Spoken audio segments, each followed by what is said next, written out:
I said to the flight attendant, and I kind of shocked him with my statement, well, I was poisoned and I'm gonna die. Today, we dive into the life of Alexei Anatolyevich Navalny, a fearless Russian opposition leader, lawyer, and anti-corruption activist whose unwavering commitment to truth and justice earned him admiration worldwide and relentless persecution at home.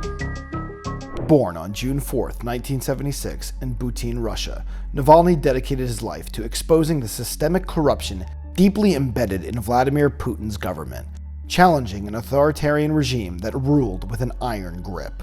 Navalny grew up in a modest household and pursued a law degree at the People's Friendship University of Russia. He later deepened his understanding of economics and financial systems by studying securities and exchanges at the Financial University under the government of Russian Federation. These formative years shaped his determination to combat the corruption he would later uncover at the highest levels of Russian governance. Navalny's political journey began with his blog, where he boldly exposed the corruption rampant among Russian officials and state-owned corporations.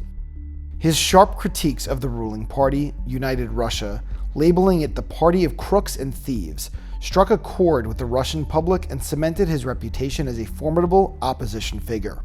In 2011, Navalny founded the Anti-Corruption Foundation, the FBK, which became instrumental in investigating and publicizing corruption within the Russian government. Through FBK, he released groundbreaking reports and documentaries that laid bare the opulent lifestyles and illicit dealings of Russia's elite. Among his most impactful works was the January 2021 documentary, Putin's Palace. This expose revealed an extravagant $1.35 billion estate on the Black Sea, allegedly funded through fraudulent means connected to Putin's inner circle.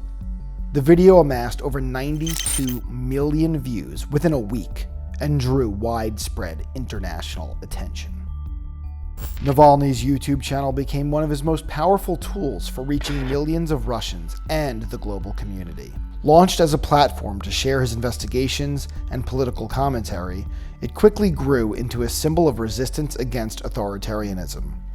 The channel featured detailed exposés including Putin's Palace, as well as updates on Navalny's legal battles, calls to action for protests, and educational content about corruption in Russia. Even after Navalny's imprisonment, his team continued to operate the channel, ensuring his message lived on. It served as a critical source of information, providing transparency about his trials and imprisonment while rallying international support for his cause. With millions of subscribers and billions of views, the channel remains active, a digital monument to Navalny's enduring fight for justice and a beacon of hope for those who oppose oppression. Navalny's activism came at a great personal cost. In August 2020, he was poisoned with the Novichok nerve agent, a chemical weapon linked to the Russian government. After being evacuated to Berlin for emergency medical treatment, Navalny survived and accused President Putin of orchestrating the attack. Investigations by international journalists and organizations implicated agents of the Federal Security Service, the FSB. The incident spurred international condemnation, with the European Union, the United Kingdom, and the United States imposing sanctions on senior Russian officials. Defying the grave risks to his life, Navalny made the courageous decision to return to Russia in January 2021. Upon his arrival, he was immediately arrested for allegedly violating parole conditions tied to a 2014 conviction widely regarded as politically motivated. His detention sparked massive protests across Russia as thousands demanded his release. While in custody, Navalny faced a series of politically motivated trials, resulting in successive prison sentences. In March 2022, he was sentenced to an additional 9 years for charges of embezzlement and contempt of court.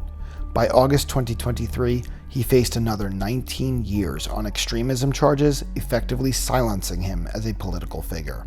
Despite his imprisonment, Navalny remained a powerful voice for justice. His team tirelessly managed his YouTube channel, creating videos that exposed corruption, provided updates on his trials, and shed light on the grim realities of his incarceration. His channel became a symbol of resistance, rallying supporters within Russia and across the globe. Human rights organizations, including Amnesty International, recognized Navalny as a prisoner of conscience, and in 2021, he was awarded the Sakharov Prize for Freedom of Thought. The Russian government declared his anti-corruption foundation an extremist organization, intensifying its crackdown on Navalny's allies and supporters. On February 16, 2024, Navalny died in prison in Karp, Yamalya, at the age of 47.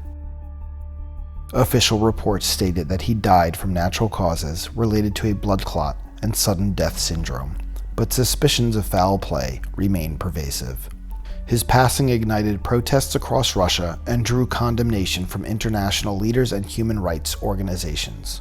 Navalny's funeral was held on March 1, 2024 at the Mother of God Soothe My Sorrows Church in Moscow's Mariino district, followed by his burial at Boriskovoy Cemetery in the Bratevyo district. Navalny's legacy is one of unparalleled courage, resilience, and an unyielding commitment to justice.